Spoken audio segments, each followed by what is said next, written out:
வாழ்க வளமுடன். எல்லாருக்கும் வணக்கங்க நண்பர்களே. இந்த பதிவில் நம்ம பார்க்கக்கூடியது அஸ்தம் நட்சத்திரத்தில் பிறந்த நண்பர்களுக்கு அருமையான ஒரு பதிவு. அஸ்தம் நட்சத்திரத்தில் பிறந்த நண்பர்களுக்கு 100% பயனுள்ள ஒரு பதிவாக இருக்க போகுதுன்றதில் எந்த விதமான ஒரு மாற்று கருத்தும் கிடையாது. நட்சத்திரங்கள் அப்படின்றது 27 நட்சத்திரங்கள் இருக்குதுங்க. ஆனால் 27 நட்சத்திரமும் 12 ராசியில் தான் அடக்கம். ஒரு ராசிக்கு 3 நட்சத்திரங்கள் வரும். அதே ஒரு ராசியில் 9 பாதங்கள் இருக்கும். இந்த நட்சத்திரங்கள் 108 பாதம் கொண்டது தான் இந்த 27 நட்சத்திரம். நாம் தான் ராசிகளுக்கு கொடுக்கக்கூடிய முக்கியத்துவம் நட்சத்திரங்களுக்கு கொடுக்கறது இல்லையே.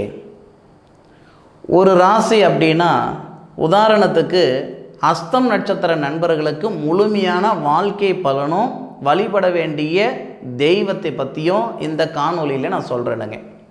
ஆனால் அஸ்த நட்சத்திரம் கொண்ட ராசி கன்னியா ராசி. கன்னி ராசியில் வரக்கூடிய நட்சத்திரங்கள் உத்தரம் நட்சத்திரம், அஸ்த நட்சத்திரம், சித்திர நட்சத்திரம். ராசி ஒன்று, ராசிநாதன் ஒருத்தர் தான். ராசி கன்னி, ராசிநாதன் புதன். ஆனால் அந்த கன்னி ராசியில் வரக்கூடிய நட்சத்திரங்கள் 3. உத்தரம் நட்சத்திரத்தில் பிறந்தா சூரியனுடைய திசை, அஸ்த நட்சத்திரத்தில் பிறந்தா சந்திரனுடைய திசை, சித்திரை நட்சத்திரத்தில் பிறந்தா செவ்வாவுடைய திசை. அப்போது 3 நட்சத்திரம்னா 3 அதிபதிகள் வந்துடுறாங்க. அப்போ அவங்க வாழ்க்கையில் மாற்றங்கள் வருமா வராதா? நிச்சயமாக வரும். அப்போது ராசியை காட்டிலையும் முக்கியத்துவம் நம்ம கொடுக்க வேண்டியது எங்கன்னா நட்சத்திரத்துக்கு. அப்போது கன்னி ராசியில் முழுமையான நட்சத்திரம் எதுன்னு கேட்டிங்கன்னா இந்த சந்திர பகவானுடைய நட்சத்திரமான அஸ்த நட்சத்திரம். தன்வந்திரி கடவுள் பிறந்த நட்சத்திரம் இது. அருமையான நட்சத்திரம், அற்புதமான நட்சத்திரம் சந்திர பகவானுடைய நட்சத்திரம். பொதுவாக இந்த சந்திர பகவானுடைய நட்சத்திரத்தில் வர நண்பர்கள் எப்படி இருப்பாங்க அப்படின்னா தாய் பாசம் அதிகமாக கொண்டவங்களாக இருப்பாங்க. அல்லது எல்லாரையுமே அரவணைச்சு போகக்கூடிய நண்பர்களாக இருப்பாங்க. பாசம் பற்றுறதுல அதிகமாக இருக்கும். காசு பணத்தை மதிக்க மாட்டாங்க. 10 ரூபாய் நீங்கள் சம்பாதிச்சாலும் ஒரே மாதிரியான வாழ்க்கை, 10,000 ரூபாய் நீங்கள் சம்பாதிச்சாலும் ஒரே மாதிரியான வாழ்க்கை. ஆடம்பரமாக இருக்க மாட்டாங்க, அகலக்கால் வைக்க மாட்டாங்க, எப்பயும் ஒரே மாதிரி தான். காசு பணத்துக்காக உசுரே போனாலும் ஒரு வேலை செய்ய மாட்டாங்க. அதுபோக அஸ்த நட்சத்திரத்தில் பிறந்த நண்பர்கள் நிறைய பேர் வெளிநாட்டில் இருப்பாங்க. வெளிநாடு தொடர்புள்ள வேலைகள் செய்துக்கிட்டு இருப்பாங்க. அதுபோக அஸ்த நட்சத்திரத்தில் பிறந்த நிறைய நண்பர்கள் இந்த உணவு சார்ந்த வேலைகள் செய்துக்கிட்டு இருப்பாங்க. Restaurant, hotel, coffee shop. மனுஷன் சாப்பிட்றது, மாடு சாப்பிட்றது, மனுஷன் சாப்பிட்றது இல்லைன்னா மாடு சாப்பிட்றது. இந்த மாதிரி ஒரு தொழிலெல்லாம் நிறைய அஸ்தம் நட்சத்திரத்தில் பிறந்த நண்பர்கள் இருப்பாங்க.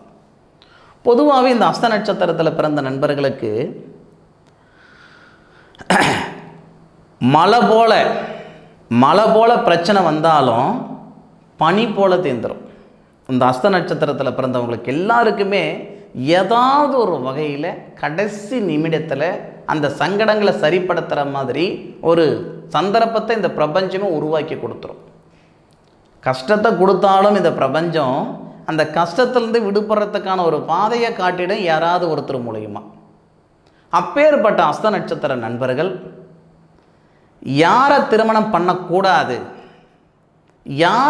யாரோட சேர்ந்து பிஸ்னஸ் பண்ணக்கூடாது அப்படின்னா அஸ்த நட்சத்திரத்தில் பிறந்த நண்பர்களுக்கு அதே அஸ்த நட்சத்திரத்தில் பிறந்த நண்பர்களை திருமணம் பண்ணிங்கன்னா கண்டிப்பாக விவாகரத்து மட்டும் இல்லை, உசுருக்கே சேதாரம் ஆகி போயிடும்.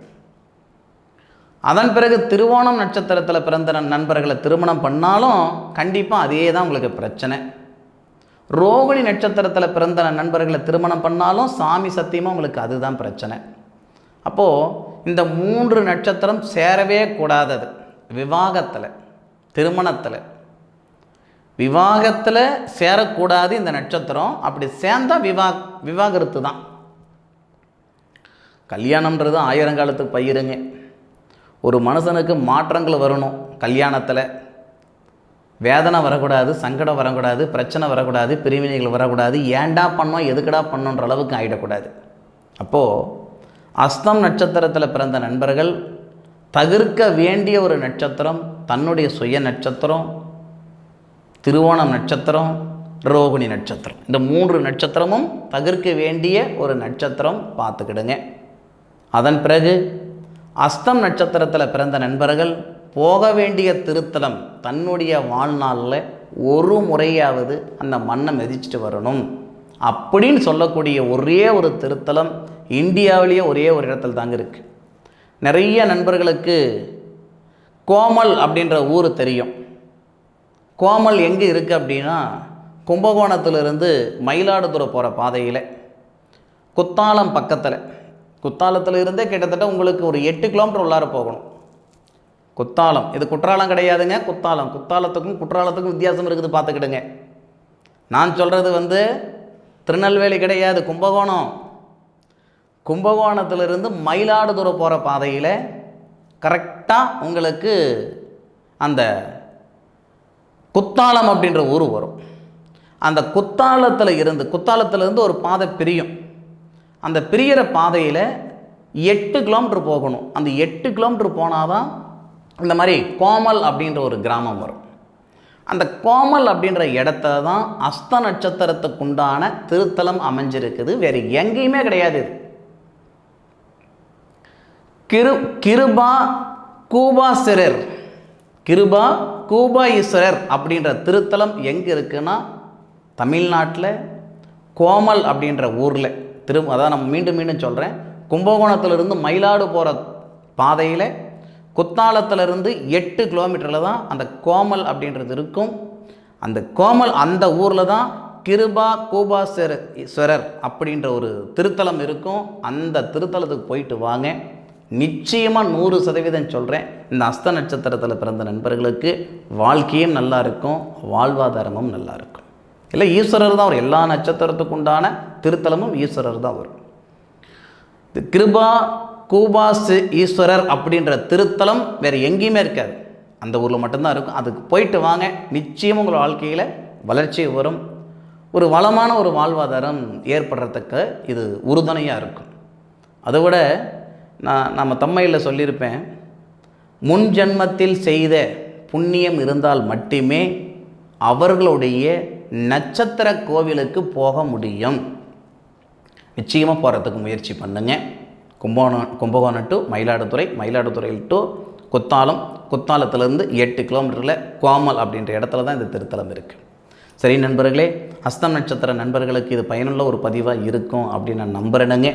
மீண்டும் அடுத்த ஒரு அற்புதமான தருணத்தில் உங்கள் அனைவரையும் சந்திக்கும் வரை உங்களிடமிருந்து விடைபெறுவது உங்கள் வீட்டு ஜோதிட நண்பரான மா காளிதாஸ் மணிகண்டன். திருச்சிற்றம்பலம். வாழ்க வையகம், வாழ்க வளமுடன்.